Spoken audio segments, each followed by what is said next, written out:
नमस्कार दोस्तों, welcome to another episode of फिनोस्कोप।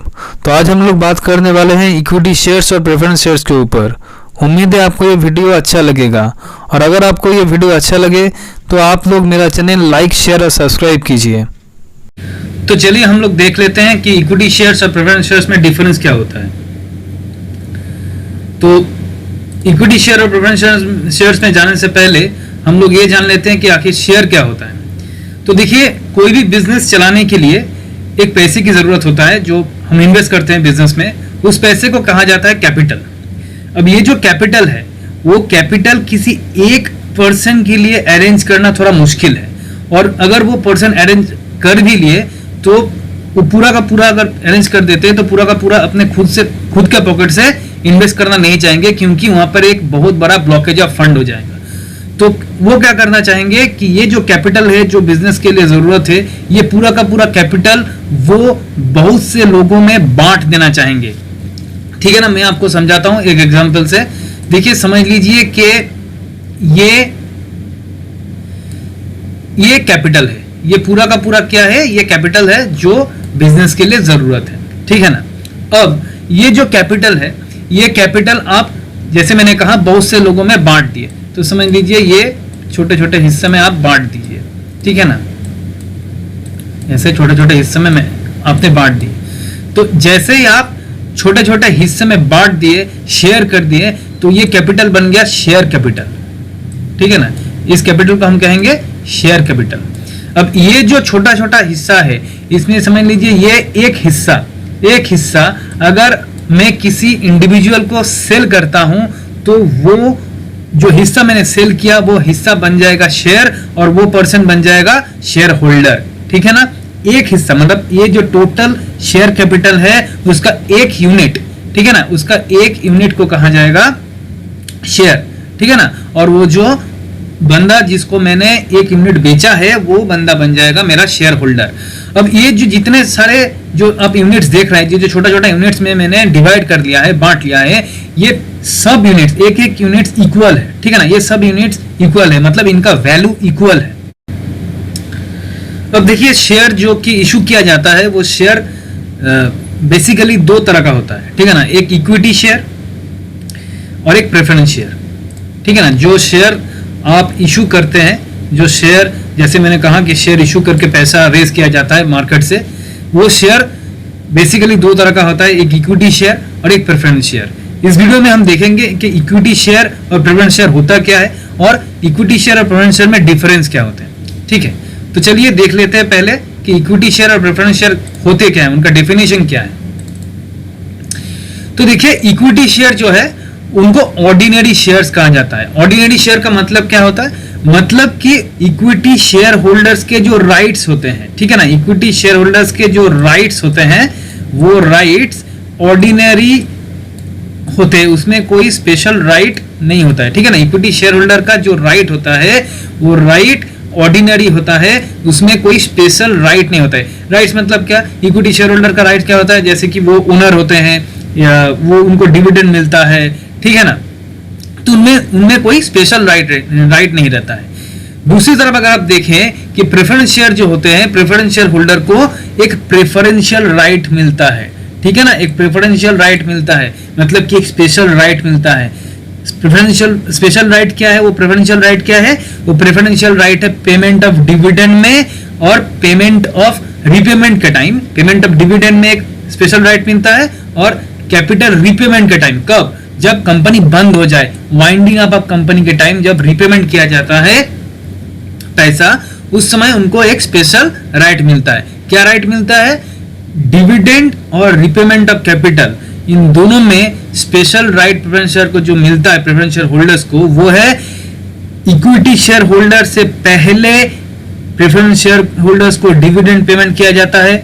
दूसरा, इक्विटी शेयर होल्डर से पहले प्रेफरेंस शेयर होल्डर को रिपेमेंट किया जाता है वाइंडिंग अप के टाइम, कंपनी बंद होने के टाइम। चलिए अब देख लेते हैं कि इक्विटी शेयर और प्रेफरेंस शेयर में डिफरेंस क्या क्या होता है। ठीक है ना, पहला जो डिफरेंस है उसका डेफिनेशन में है, मीनिंग में है। जैसे मैंने कहा कि इक्विटी शेयर होल्डर जो होते हैं वो ऑर्डिनरी शेयर्स होते हैं, ऑर्डिनरी शेयर होल्डर होते हैं, तो उनमें कोई स्पेशल राइट नहीं होता है।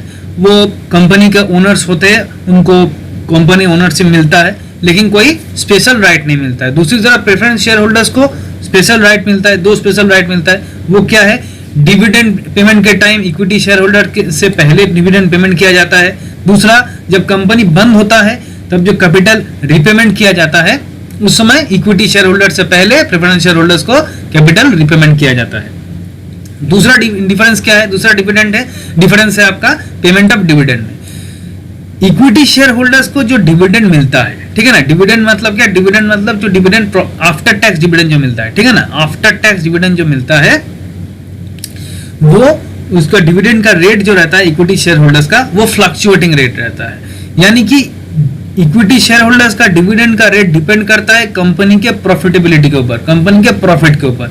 अगर कंपनी अच्छा प्रॉफिट किया तो उनको अच्छा डिविडेंड मिलता है, 11% 12% जो भी है उनको अच्छा डिविडेंड मिलता है, ठीक है ना। और अगर कंपनी ने प्रॉफिट नहीं किया या फिर लॉस किया तो उनको कम डिविडेंड मिलता है या कभी कभी डिविडेंड मिलता ही नहीं है, ठीक है ना। दूसरी तरफ क्या होता है? प्रेफरेंस शेयर होल्डर्स को जो डिविडेंड मिलता है वो पहले से फिक्स रहता है, ठीक है ना, वो पहले से ही फिक्स रहता है। उनको पहले से ही बोल दिया जाता है कि आपको 10% हो, 11% हो, 12% हो, इस तरह का डिविडेंड मिलेगा। यानी कि प्रेफरेंस शेयर होल्डर्स को जो डिविडेंड मिलता है वो कंपनी के प्रॉफिट के ऊपर डिपेंड नहीं करता है। कंपनी प्रॉफिट ज्यादा करे या कम, उनको वो फिक्स रेट में डिविडेंड देना पड़ता है कंपनी को। लेकिन ऐसा नहीं है कि देना ही पड़ेगा, कभी कभी प्रेफरेंस शेयर होल्डर्स का भी डिविडेंड जो होता है वो डिलेट कर दिया जाता है या फिर नहीं दिया जाता है जब कंपनी बहुत खराब परफॉर्म कर रही है, बहुत लॉस हो चुका है तब, ठीक है। अब आते हैं रिपेमेंट ऑफ कैपिटल। जैसे मैंने कहा, जब कंपनी बंद हो जाता है तब कंपनी का जो भी एसेट्स है उनको बेच के जो भी पैसा पब्लिक से उधार लिया गया है उनको लौटाया जाता है, उनको रिपेमेंट किया जाता है। तो जब रिपेमेंट का टाइम आता है तब इक्विटी शेयर होल्डर को लास्ट में पेमेंट किया जाता है, एट द एंड, ठीक है ना। और प्रेफरेंस शेयर होल्डर्स को इक्विटी शेयर होल्डर्स से पहले पेमेंट किया जाता है। लेकिन यहाँ पर एक बात बोलना जरूरी है, वो क्या है कि देखिए, जब बंद होता है कंपनी, जब लिक्विडेट हो जाता है, वाइंड अप हो जाता है, तब कंपनी बेसिकली बंद क्यों होता है? कंपनी बेसिकली बंद होता है क्योंकि उसका डेट बहुत ज्यादा होता है, ठीक है ना, डेट, लोन, ठीक है ना, लोन जो है वो बहुत ज्यादा होता है, इसीलिए कंपनी बंद हो जाता है, ठीक है ना। तो बेसिकली जब रिपेमेंट का टाइम आता है कंपनी का एसेट जो भी है बेच के, तो सबसे पहले रिपेमेंट किया जाता है लोन जिससे लिया गया था, उन लोन को, लेंडर्स को हम रिपेमेंट करते हैं। उसके बाद आता है प्रेफरेंस शेयर्स, उसके बाद आता है इक्विटी शेयर्स। तो क्योंकि यहाँ पे जो कंपनी बंद हो रहा है, जो कंपनी लिक्विडेट हो रहा है, उसका लोन ही बहुत ज्यादा होता है, तो लोन रिपेमेंट करने में ही पूरा का पूरा या फिर कह सकते हैं कि मैक्सिमम जो पार्ट है, मैक्सिमम जो पैसा है वो चल जाता है इक्विटी शेयर होल्डर को। प्रेफरेंस शेयर होल्डर्स को कुछ मिलता ही नहीं है। अगर कुछ मिलता है तो पहले वो प्रेफरेंस शेयर होल्डर्स को ही दिया जाता है, उसके बाद इक्विटी शेयर होल्डर्स का कुछ बचे, उसके बाद अगर कुछ बचे तो इक्विटी शेयर होल्डर का रिपेमेंट किया जाता है। अब आते हैं रिपेमेंट में, रिडेम्पशन में, सॉरी, अब आता है रिडेम्पशन। देखिए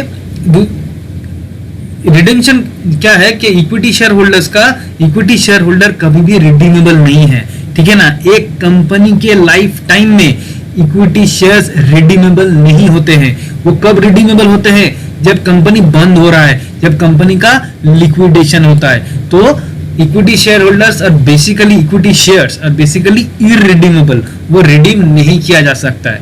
दूसरी तरफ अगर आप देखें तो प्रेफरेंस शेयर्स जो है उनको रिडीम किया जा सकता है। और एक प्रेफरेंस शेयर का जो मैक्सिमम टेन्योर रहता है, मैक्सिमम जो टेन्योर, होल्डिंग टेन्योर रहता है, वो 20 साल का होता है, ठीक है ना। प्रेफरेंस शेयर होल्डर का प्रेफरेंस शेयर का जो मैक्सिमम टेन्योर रहता है, होल्डिंग टेन्योर, वो 20 इयर्स का होता है। ये कभी कभी 30 इयर्स होता है। कब होता है? जब प्रेफरेंस शेयर से रेस किया हुआ पैसा इंफ्रास्ट्रक्चर के प्रोजेक्ट में लगाया जाए, तब ये 20 साल का जो टेन्योर है इसको इंक्रीज करके आप 30 साल कर सकते हैं, ठीक है ना। इसको इंक्रीज करके आप 30 इयर्स भी कर सकते हैं। कब कर सकते हैं? जब इक्विटी प्रेफरेंस शेयर्स का पैसा कोई इंफ्रास्ट्रक्चर प्रोजेक्ट में लगा है तब। उसके बाद जो डिफरेंस रहता है वोटिंग राइट में, इक्विटी शेयर होल्डर्स को वोटिंग राइट मिलता है। इसका मतलब क्या है इक्विटी शेयर होल्डर्स जो होते हैं वो कंपनी के डिसीजन में वोट कर सकते हैं। देखिए, अगर आप एक कंपनी का इक्विटी शेयर होल्डर है और आपके पास 55% इक्विटी शेयर्स है, मैं यहाँ पर एक एग्जांपल दे रहा हूँ कि आपके पास समझ लीजिए 55% इक्विटी शेयर है एक कंपनी का, तो अगर किसी डिसीजन में आपने हाँ कर दिया, बाकी 45% जो शेयर होल्डर्स हैं उन्होंने ना किया, तो भी कुछ नहीं होगा, क्योंकि आप मैक्सिमम शेयर होल्डर हैं और आप उस डिसीजन में हाँ कहे हैं, तो वो डिसीजन इंप्लीमेंट कर दिया जाएगा। दूसरी तरफ क्या है, जो प्रेफरेंस शेयर होल्डर्स हैं उनको कोई वोटिंग राइट नहीं मिलता है, वो कंपनी के डिसीजन में वोट नहीं कर सकते, कंपनी के डिसीजन के फॉर में या अगेंस्ट में किसी में भी वो वोट नहीं कर सकते हैं। अगला जो डिफरेंस है वो क्या है, कन्वर्टेबिलिटी। कन्वर्टेबिलिटी क्या है, इक्विटी शेयर को आप कभी भी, याद रखिएगा, कभी भी प्रेफरेंस शेयर में कन्वर्ट नहीं कर सकते हैं। इक्विटी शेयर को आप कभी भी प्रेफरेंस शेयर्स में कन्वर्ट नहीं कर सकते हैं। दूसरी तरफ आप प्रेफरेंस शेयर को इक्विटी शेयर्स में कन्वर्ट कर सकते हैं, बशर्ते वो preference share convertible preference shares हो। कन्वर्टेबल प्रेफरेंस शेयर्स क्या होते हैं, कन्वर्टेबल प्रेफरेंस शेयर्स का ही एक टाइप होता है, ठीक है ना। कन्वर्टेबल प्रेफरेंस शेयर्स का ही एक टाइप होता है। अब प्रेफरेंस शेयर्स के क्या क्या टाइप है और कौन कौन सा है, वो मैं एक अलग वीडियो में समझाऊंगा, डिटेल डिस्कशन करूंगा। तो आते हैं अगला डिफरेंस में। अगला डिफरेंस क्या है, एक्युमुलेटेड डिविडेंड। एक्युमुलेटेड डिविडेंड क्या है, समझ लीजिए इक्विटी शेयर होल्डर्स को कंपनी ने कहा था कि एक फाइनेंशियल ईयर में, एक एग्जांपल लेते हैं कि एक फाइनेंशियल ईयर में कंपनी ने कहा था कि उनको 10% के रेट में डिविडेंड दिया जाएगा, लेकिन कंपनी का प्रॉफिट उतना नहीं हुआ, कंपनी लॉस कर दिया, तो उस साल कंपनी इक्विटी शेयर होल्डर्स को डिविडेंड नहीं दे पाई। अगले साल कंपनी ने अच्छा खासा प्रॉफिट किया और बोला गया कि 10%, फिर से बोला गया कि 10% डिविडेंड दूंगा, ठीक है ना। तो इसका मतलब ये नहीं कि इस साल कंपनी ने प्रॉफिट किया है 10% डिविडेंड देगा, तो इसका मतलब ये नहीं कि वो पिछले साल का भी डिविडेंड वो क्लेम कर पाए कि इस बार तो प्रॉफिट हुआ है तो हमको पिछले साल का 10% और इस साल का 10% मिला के 20% डिविडेंड दो। नहीं, इक्विटी शेयर होल्डर्स ये क्लेम नहीं कर सकते, उनको ये राइट नहीं दिया गया है। दूसरी तरफ अगर आप देखें तो प्रेफरेंस शेयर होल्डर्स को ये राइट दिया गया है कि वो एक्युमुलेटेड डिविडेंड ले सके। इसका मतलब क्या, कि जैसे मैंने ये एग्जांपल दिया था कि पिछले साल का 10% और इस साल का 10% मिला के 20% डिविडेंड वो क्लेम कर सकते हैं प्रेफरेंस शेयर होल्डर, बशर्ते वो क्यूमुलेटिव प्रेफरेंस शेयर होल्डर हो।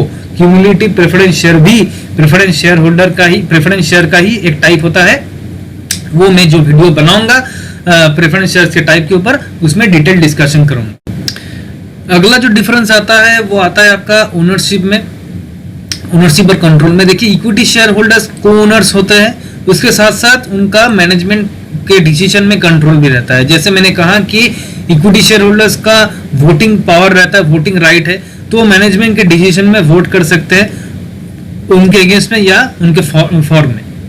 दूसरी तरफ प्रेफरेंस शेयर होल्डर्स को को ओनर्स तो माना जाता है, ठीक है ना, वो को ओनर्स भी है, जैसे इक्विटी शेयर की तरह वो भी को ओनर्स है, लेकिन उनका कोई मैनेजमेंट के डिसीजन में कोई कंट्रोल नहीं है, उनका वोटिंग पावर नहीं दिया गया है, इसलिए प्रेफरेंस शेयर होल्डर्स का मैनेजमेंट के डिसीजन में कोई कंट्रोल नहीं है।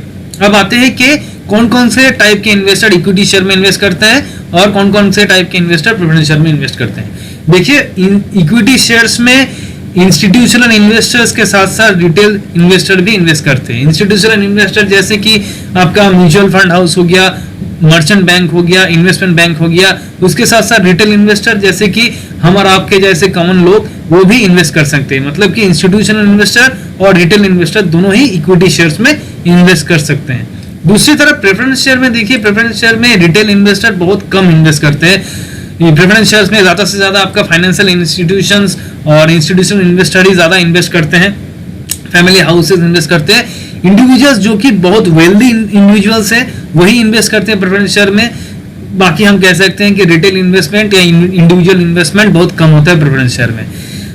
और एक डिफरेंस जो है, जो यहाँ पे मैं लिखना भूल गया, वो है कि इक्विटी शेयर जो है वो स्टॉक मार्केट में ट्रेड किया जाता है, ठीक है ना, वो स्टॉक मार्केट में ट्रेड किया जाता है, स्टॉक मार्केट में ट्रेड किया जाता है। इसीलिए इक्विटी शेयर का जो रिस्क है ठीक है ना। इक्विटी शेयर का जो रिस्क है वो क्या होगा, इक्विटी शेयर में रिस्क ज्यादा होता है क्योंकि वो स्टॉक मार्केट में ट्रेड किया जाता है, इसलिए उनका प्राइस भी फ्लक्चुएटिंग रहते हैं।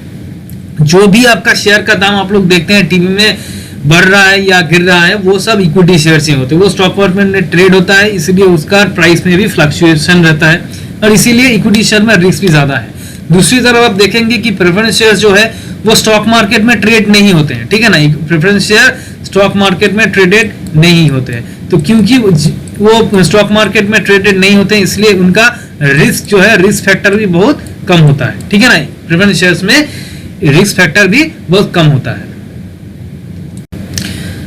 अब आते हैं कि एक कंपनी के पर्सपेक्टिव से कंपनीज का क्या एडवांटेज रहता है इक्विटी शेयर इशू करके या प्रेफरेंस शेयर इशू करके। देखिए दोनों में ही, इक्विटी शेयर और प्रेफरेंस शेयर दोनों में ही एक जो एडवांटेज कंपनी का है वो दोनों में सेम है। वो क्या है कि दोनों में अगर इक्विटी शेयर और प्रेफरेंस शेयर इशू करके अगर कंपनी कैपिटल रेज करता है तो उसका डेट कैपिटल का अमाउंट जो है वो लो हो जाता है, वो नीचे चल जाता है। तो इससे क्या होता है, जो डेट का जो रिस्क रहता है, इंटरेस्ट रिस्क रहता है, वो दोनों में ही कम रहता है।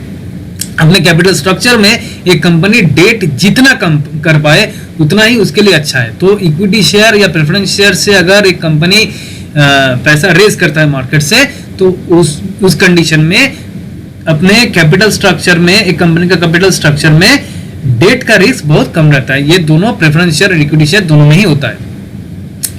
दूसरा जो एडवांटेज रहता है इक्विटी शेयर्स के पर्सपेक्टिव से कंपनी को, वो है कि इक्विटी शेयर का जो डिविडेंड पेमेंट है वो फिक्स नहीं है, ठीक है ना। इक्विटी शेयर का डिविडेंड पेमेंट फिक्स नहीं है और वो प्रॉफिटेबिलिटी के ऊपर डिपेंड कर रहा है। इसका मतलब क्या, अगर कंपनी का प्रॉफिट नहीं हुआ या लॉस किया कंपनी ने, तो वो डिविडेंड स्टॉप कर सकता है, डिविडेंड नहीं भी दे सकता है, ठीक है ना। वो डिविडेंड स्टॉप कर सकता है। दूसरी तरफ अगर आप देखें कि प्रेफरेंस शेयर में भी कभी कभी डिविडेंड का जो पेमेंट है वो डिलेड कर दिया जा सकता है। हालांकि ये है कि क्यूमुलेटिव प्रेफरेंस शेयर में क्यूमुलेटिव रेट से आपको डिविडेंड देना पड़ेगा, लेकिन क्या है कि जिस ईयर में लॉस हुआ, जिस ईयर में आपको दिक्कत आई, उस ईयर का डिविडेंड आप डिलेड कर सकते हैं। तो ये था बेसिकली इक्विटी शेयर्स और प्रेफरेंस शेयर्स के जो डिफरेंस है वो। उम्मीद करता हूं कि आपको ये वीडियो अच्छा लगा होगा, और अगर आपको मेरा वीडियो अच्छा लगे तो आप मेरा चैनल फिनोस्कोप जो है वो ज़रूर सब्सक्राइब कीजिए और मेरा वीडियो ज़्यादा से ज़्यादा देखिए और मेरा वीडियो शेयर भी कीजिए। मिलते हैं अगले वीडियो में अगले टॉपिक के साथ, नए टॉपिक के साथ। तब तक आप लोग खुश रहिए, सेफ रहिए।